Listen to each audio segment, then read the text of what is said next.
Boa noite, a paz do Senhor para todos. Eu venho nessa noite contar mais uma parte de testemunho da minha vida, né? Coisas que o Senhor fez na minha vida que eu não esperava, mas a gente só vai ver quando acontece ou depois que passa. Eu venho trazer nessa noite o Salmo 91, que é um salmo muito conhecido, né? E muitas das pessoas acham assim, o Salmo 91, todo mundo conhece, mas o Salmo 91, ele é um salmo muito profundo, que conforme o nosso entendimento, a provação que nós estamos passando, a situação que nós estamos vivendo, ele vem de maneira diferente. Que diz assim, que aqui na minha Bíblia, o subtítulo é A Segurança daquele que se refugia em Deus.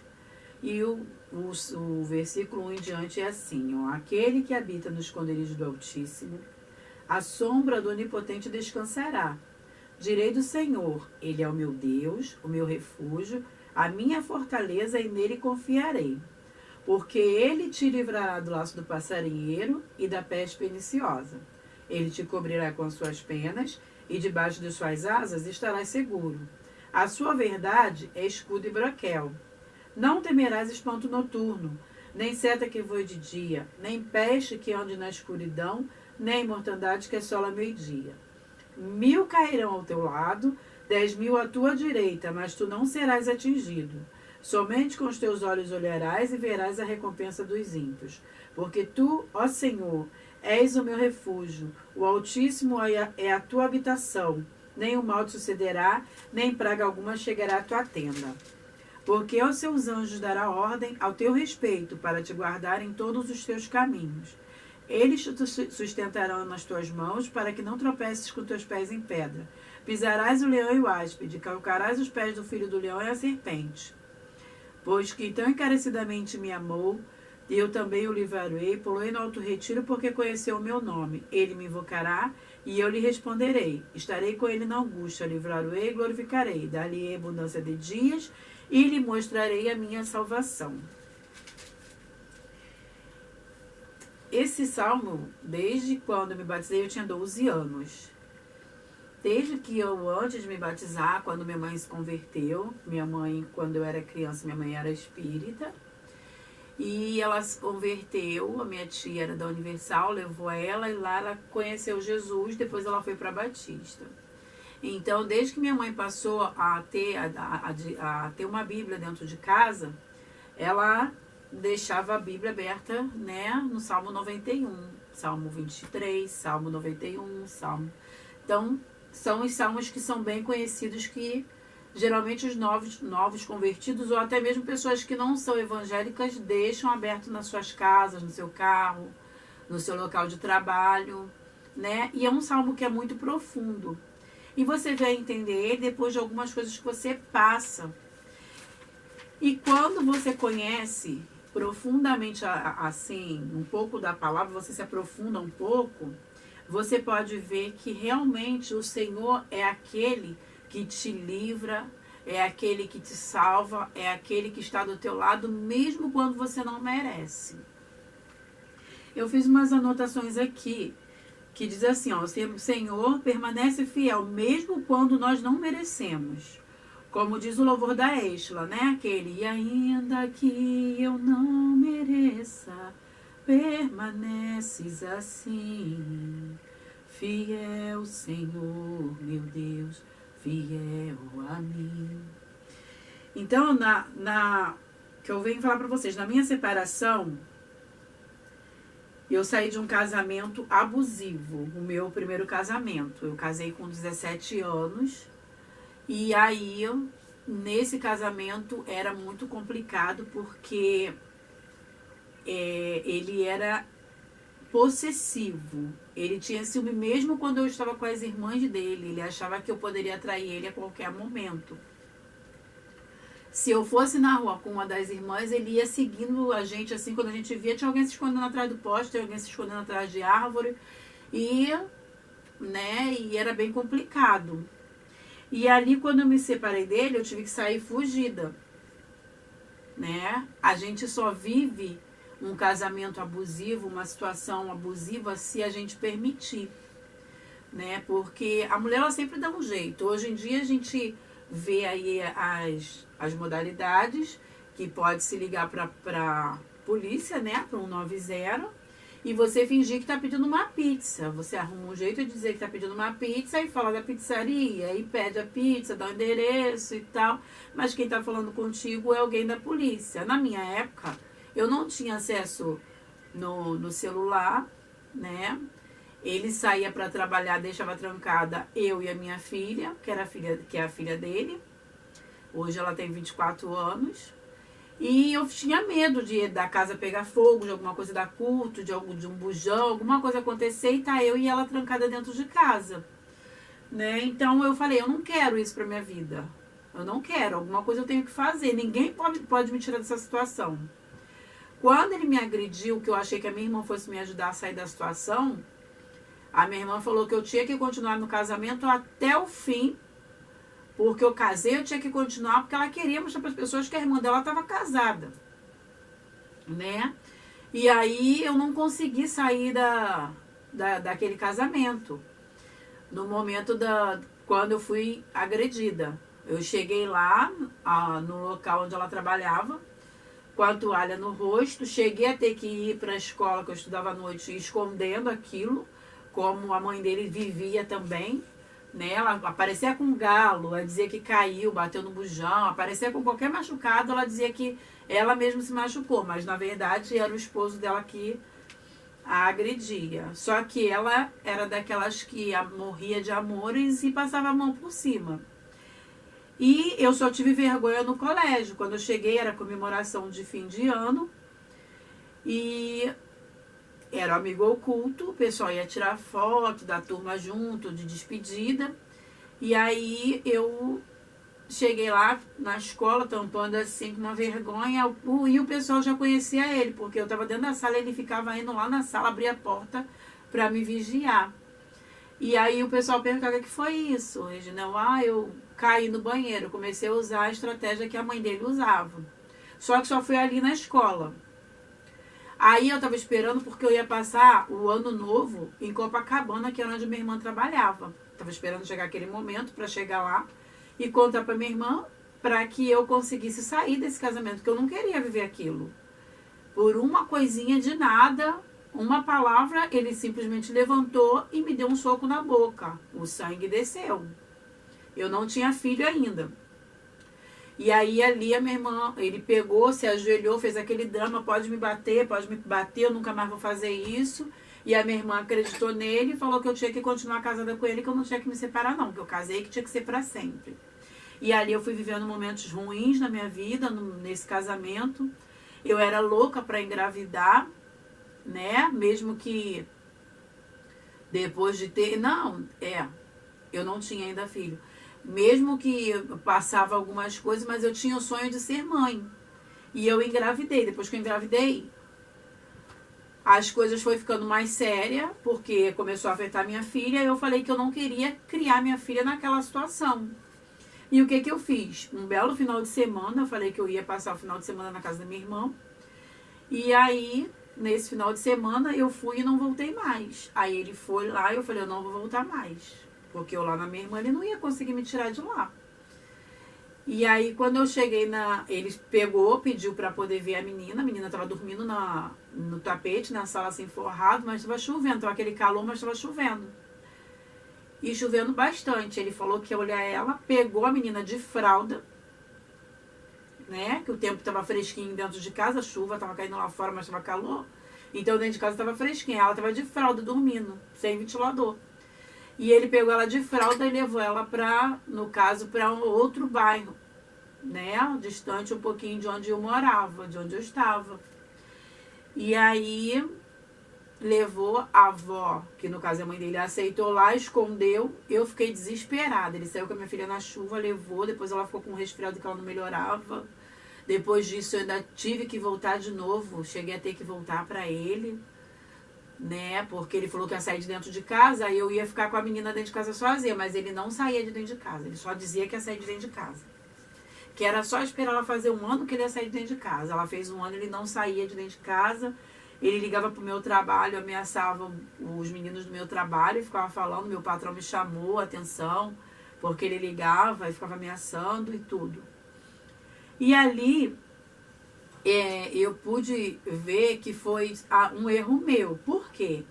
Porque eu não estava na presença do Senhor, né? Quando a gente está na presença do Senhor, tudo a gente pede direcionamento ao Senhor, né? E eu passei por alguns momentos que eu fui sem pensar, tomando algumas atitudes. Uma delas foi esse casamento. Eu não consultei ao Senhor. Senhor, é de ti? Senhor, não é? Senhor, é? Senhor, não é? Não. Eu simplesmente casei. E eu casei com uma pessoa que não conhecia o Evangelho. A família dele toda era espírita.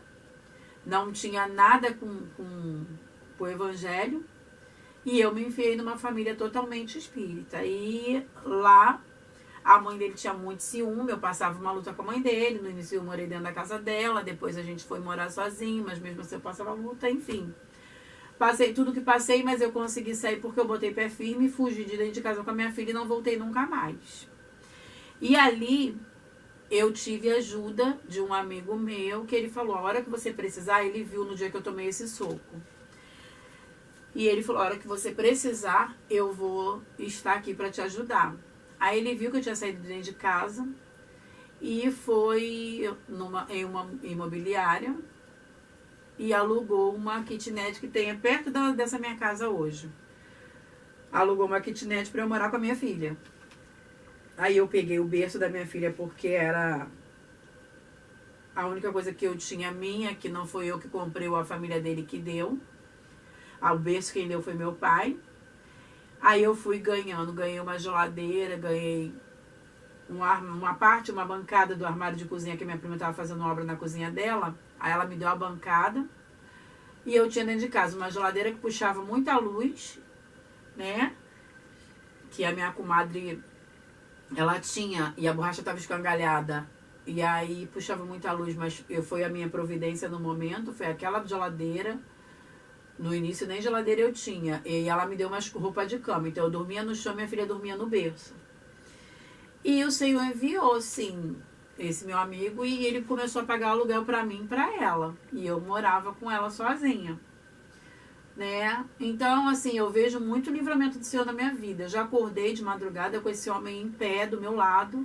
Eu tava dormindo e ele com o travesseiro, ou botando a mão aqui assim, ó, no meu pescoço, e eu acordei assustada, ele com a mão no meu pescoço, eu olhei pra ele, que isso, que isso?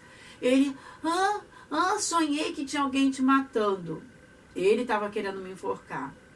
Então, assim, o Senhor, ele me deu muito livramento mesmo. E quando eu estava afastada da presença do Senhor, teve algumas situações que eu passei também. Eu anotei aqui para não esquecer. Eu já tive que dormir na rua e o Senhor, ele foi comigo, né? Porque a gente dormir na rua não é fácil. Os carros que vêm escuro, porque passava carro para poder matar o pessoal de madrugada e tudo. E eu ali, ó, na rua, morria de medo quando vinha um carro. Eu olhava para um lado, eu olhava para o outro. Meu Deus, não tem ninguém na rua. Esse carro vai passar, pode fazer alguma coisa comigo. Nossa, olha, é horrível passar a noite na rua. Mas eu passei a noite na rua. Isso antes de ter minha filha, antes de casar. Eu tinha, se eu não me engano, 16 anos, 15 por aí. Porque minha mãe morreu, eu tinha 9 anos. E aí eu fiquei sem paradeiro. Ficar na casa de um, na casa de outro. Aí eu na rua. Aonde alguém tentava me acolher, a minha irmã ia lá e dizia para poder não me aceitar lá, porque senão ela ia chamar o juizado de menor. E aí eu ia pra rua. Então eu não podia dormir na casa de ninguém, eu dormia na rua, né? E aí eu passei por dormir na rua. Uma vez eu fui para uma bagunça, né? Quando a gente não tá nos caminhos do Senhor, a gente começa a se enturmar e começa a querer bagunça. Uma vez eu fui para Lapa, né? Um lugar onde tem muitos barezinhos que tem, aqui tem charme, aqui tem pagode, aqui tem isso, aqui tem aquilo, assim. E eu gostava muito de charme. E aí eu recebi o convite e fui pra Lapa. Quando foi na madrugada, na hora de voltar, eu peguei, não sei se era 367, 38, não lembro muito bem o número do ônibus. Peguei um ônibus, a gente vindo, aí veio naquela sonolência e cansaço da noite, mesmo que não tivesse feito nada, porque eu nunca fui de dançar.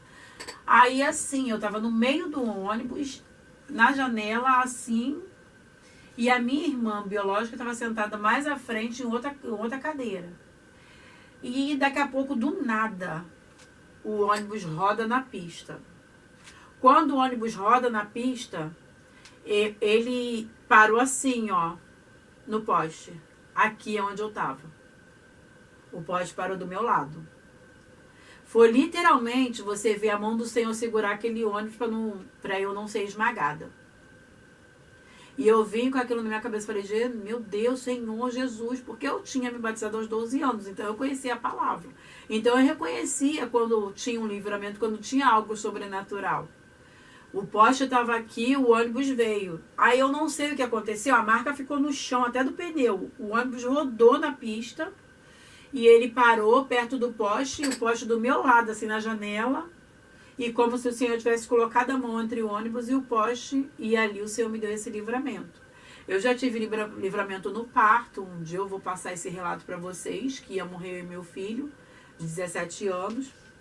Eu já trabalhei em comunidade, e na comunidade tinha um traficante que estava me olhando, começou a mandar recado, falou que me achava bonita, né?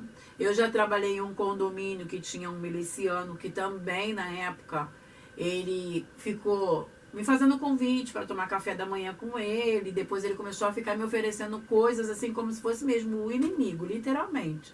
Olha, se você ficar comigo, eu te dou... Ele estava vendendo um carro que eu era louca para ter, que era o Fiat. Se você ficar comigo, eu não vou nem vender aquele carro, eu te dou ele. E se você ficar comigo, lá, você vai ser tratada como madame. Você vai fazer... Vocês conhecem a história de como é miliciano. Você vai fazer a unha de graça, cabelo de graça, você vai ter roupa de graça, você vai ter tudo de graça. Ou seja, literalmente o inimigo te fazendo um convite para você entrar na vida errada, né? E eu recusei, né? Eu tive medo, porque eu sempre fui uma pessoa que eu nunca gostei dessas coisas, sempre tive muito medo. Então, assim, o Senhor ele me livrou de muita coisa. O Senhor ele me livrou de muita coisa. Então, isso tudo aconteceu quando eu estava afastada do caminho do Senhor. Eu conheci a palavra nova. E aí, se a gente se afasta, eu até falo para minhas filhas. Cheguei a falar para mais velha, eu falei, olha, a gente conhece quando tá trabalhando fora, alguma coisa. A gente tem algumas amizades que começam a querer levar a gente para outro caminho, faz uns convites, deixa de ser boba. Você tá nova, vai aqui, vai ser crente o quê? Vai pra igreja o quê? Né? Só que assim, o meu não foi nem tanto isso. Começou a me dar a curiosidade de ver como é que era lá fora. Então, uma coisa que eu digo, quando a pessoa está afastada do caminho do Senhor, ela não tem forças para voltar, ela quer voltar, ela sente falta, né? Tem até um louvor da pastora Fernanda Brum, que eu gosto muito, que é quem já pisou no Santo dos Santos em outro lugar não sabe viver. Essa parte do louvor que eu gosto muito. Então, assim, é literalmente isso. Quando você já fez parte de lá de dentro, quando você fez parte do corpo de Cristo, de uma igreja, né? Para que a gente venha tentar. Você sente falta, você abandonar a vontade. A Jesus, abandonar a nossa fé. É bom que a gente. Quando me batizei, eu assinei um termo de fé. Nele dizia pra gente não jurar em vão, né? Dizia muitas coisas. E assim, quando a gente se afasta, a gente se esquece de tudo. E é muito complicado, a gente não tem forças para voltar. A gente quer voltar para os caminhos do Senhor e a gente não tem forças para voltar. Então, o que eu preciso é estar sempre em oração. O que você precisa é estar sempre em oração, com a tua vida no altar. Tentar de todas as formas, não se desviar. Se alimentar da palavra do Senhor, para que você não venha se desviar. Como diz aqui, ó, 1000 cairão ao teu lado, 10.000 à tua direita. E é dessa maneira, acontecem muitas coisas em sua volta.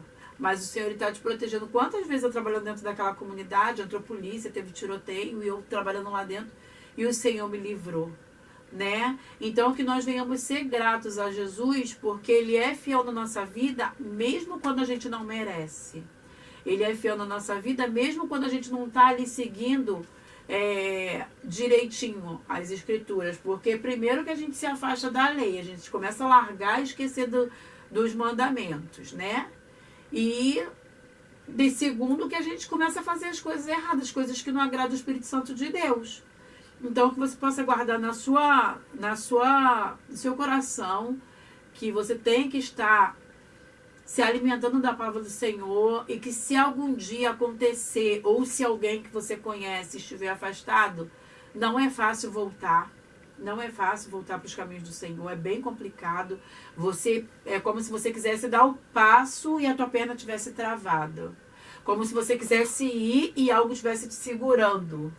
É bem desse jeito. Então, assim, a gente tem que tentar não se afastar, não sair do meio da igreja. Não sair, porque uma vez que você sai é muito complicado para você voltar. Tem gente até que consegue logo, né? O Senhor consegue ainda logo. Mas depois que se afasta é muito complicado. Que você fique com essa palavra nessa noite, que você possa meditar nesse salmo, Salmo 91. Ele é um salmo tremendo. E assim eu deixo para os irmãos. E para quem assiste esse vídeo, eu espero que tenha falado em alguma parte no coração de alguém que precisava ouvir sobre mais um pedaço do meu testemunho. Amém? Boa noite.